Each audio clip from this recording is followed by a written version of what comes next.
Bismillahirrahmanirrahim.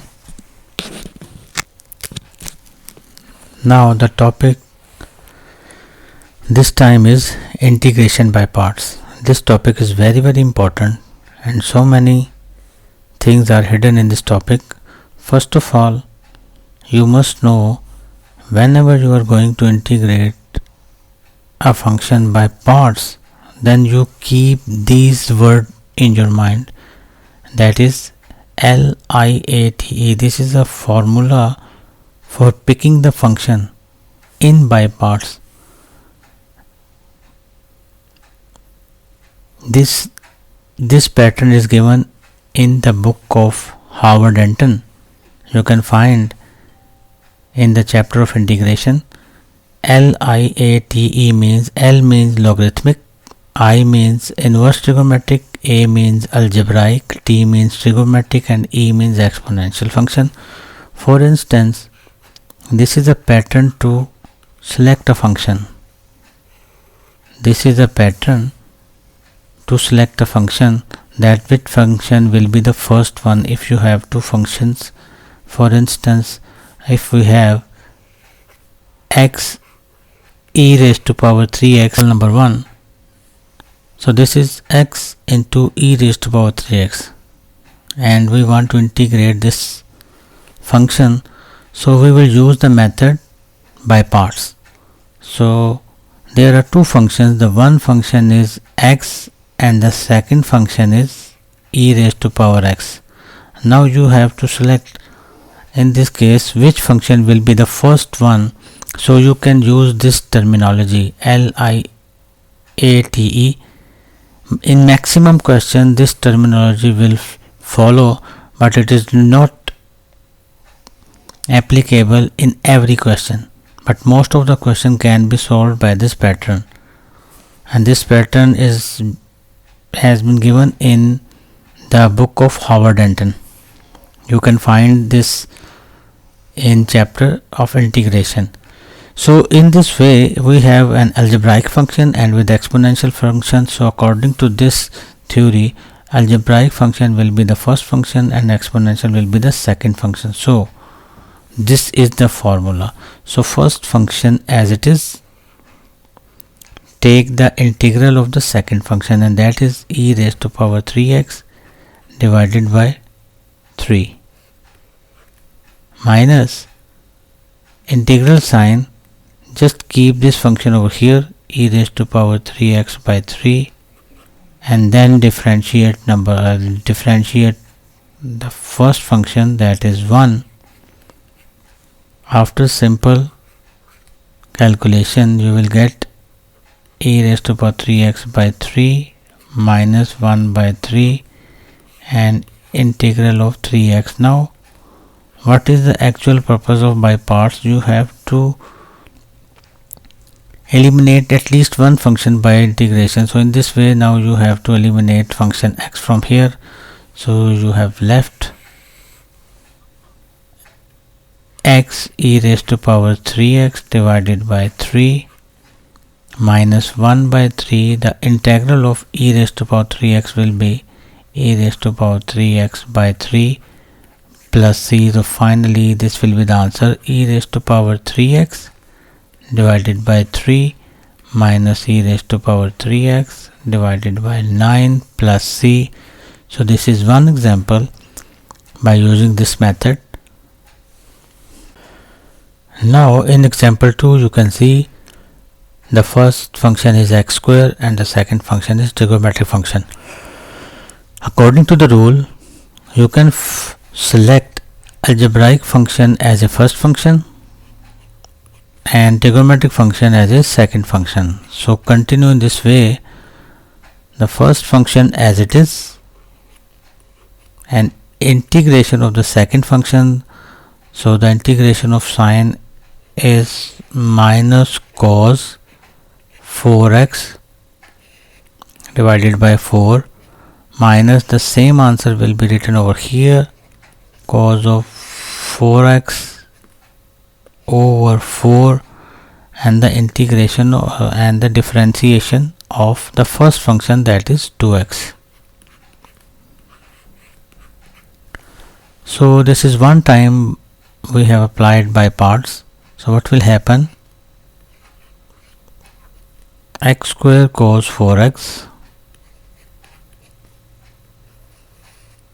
by 4 minus minus plus.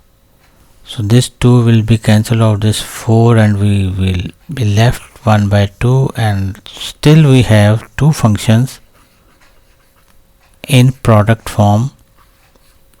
So still we use integration by parts, because the purpose of integration by parts is to eliminate one function from the two, and then you can easily integrate the remaining.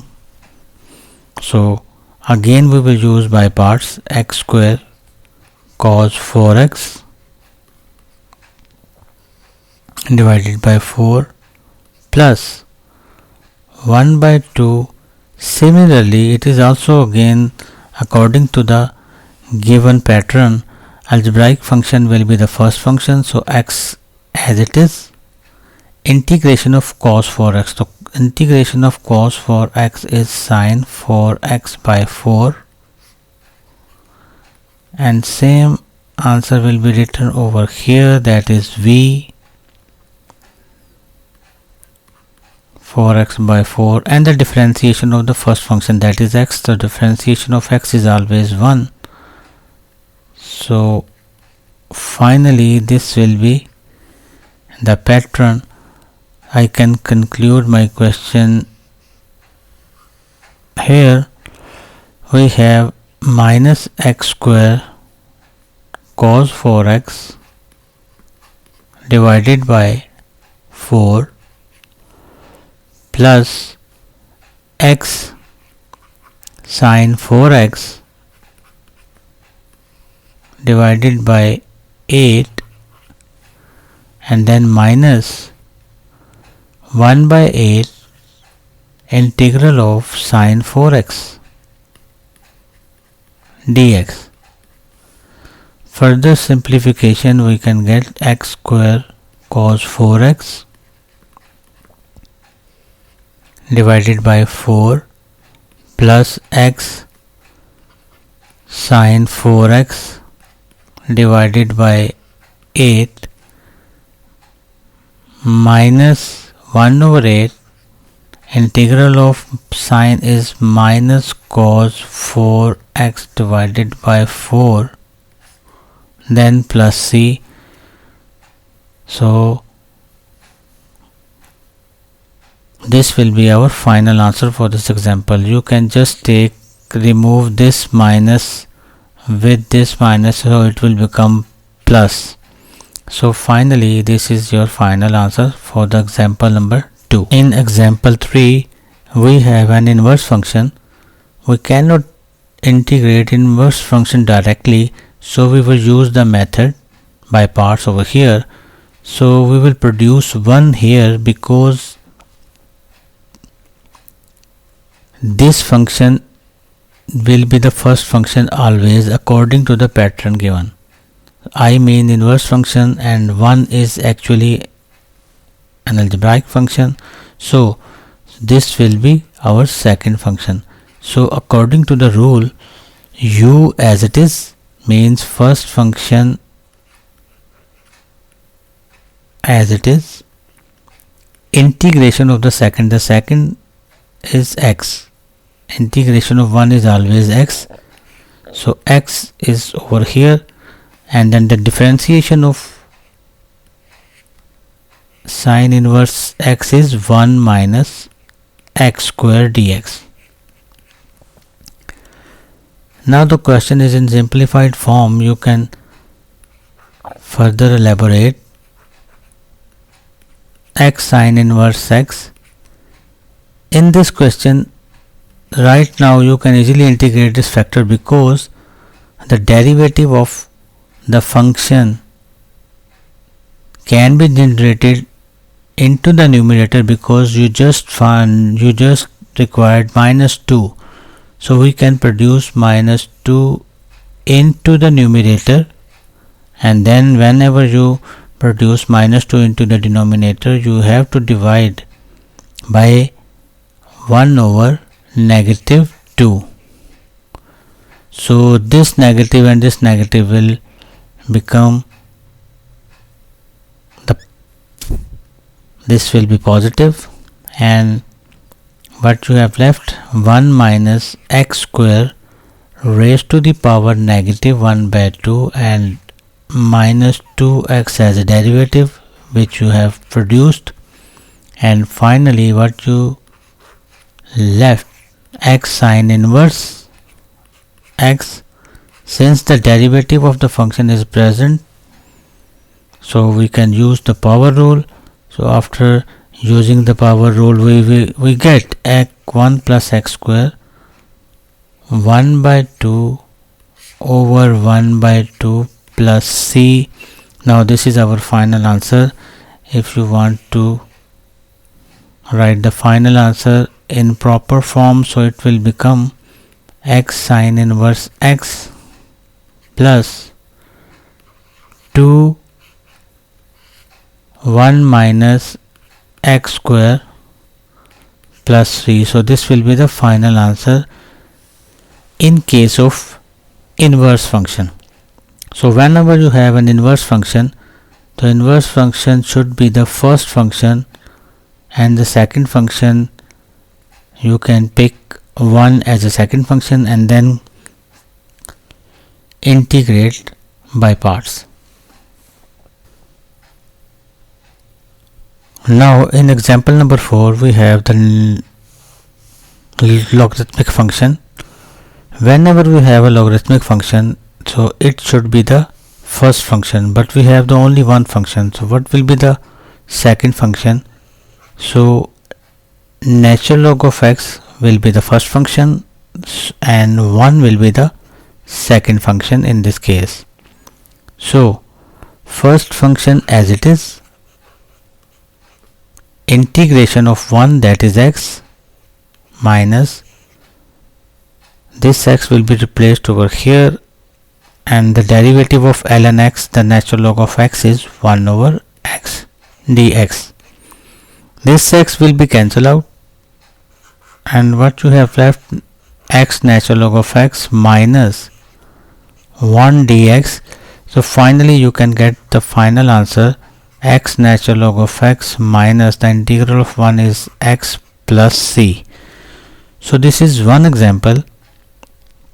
You have seen when you have only the natural log of x, but if you have x natural log of x,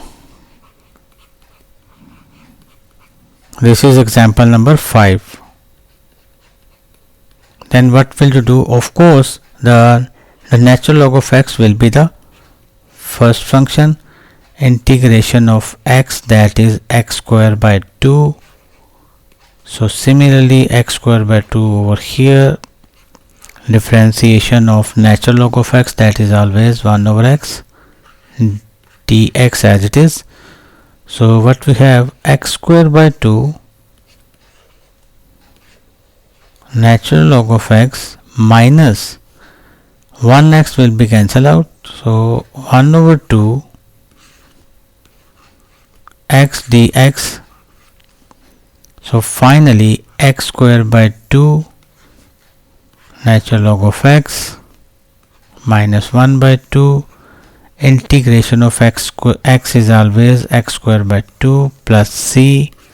So finally we have x square by 2 natural log of x minus x square by 4 plus c. So this is example number 5. In this way you can calculate, you can integrate the function related to the natural log. Now example number 6 in integration by parts.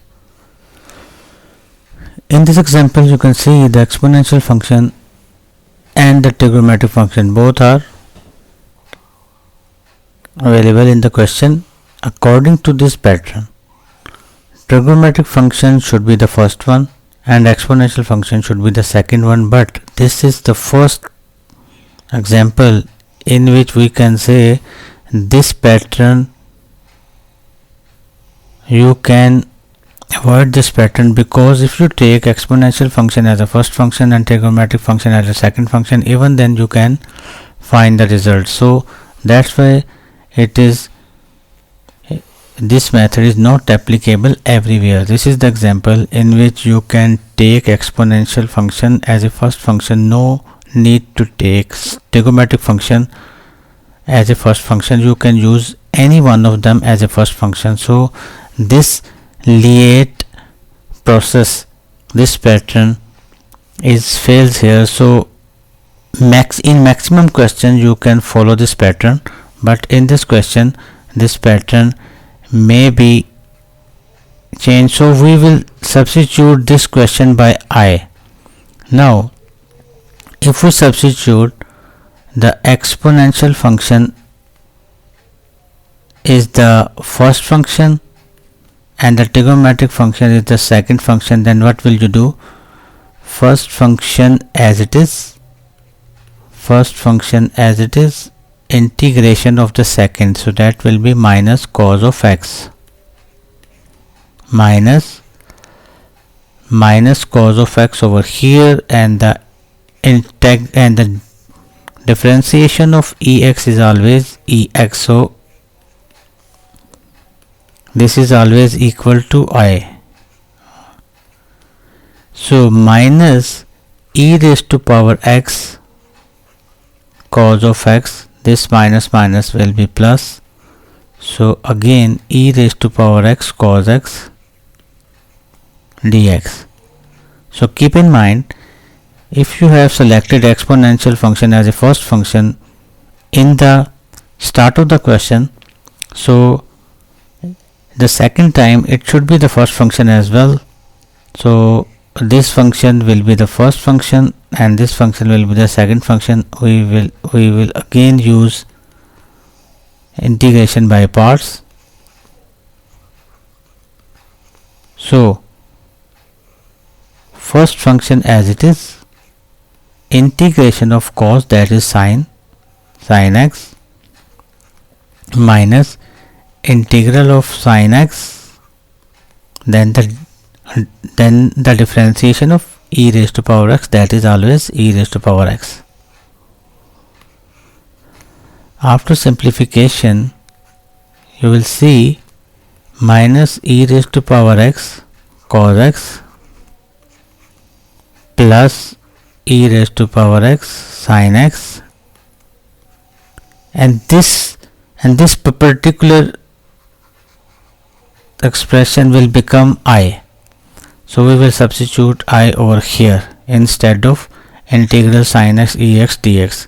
So that's why I have substituted I, because before going to start I know that this expression will be repeated, so that's why I suppose this factor as I, and now this I can be generated over here. So after simplification, this I, we will take this I to the left side. So what we left, minus ex cos x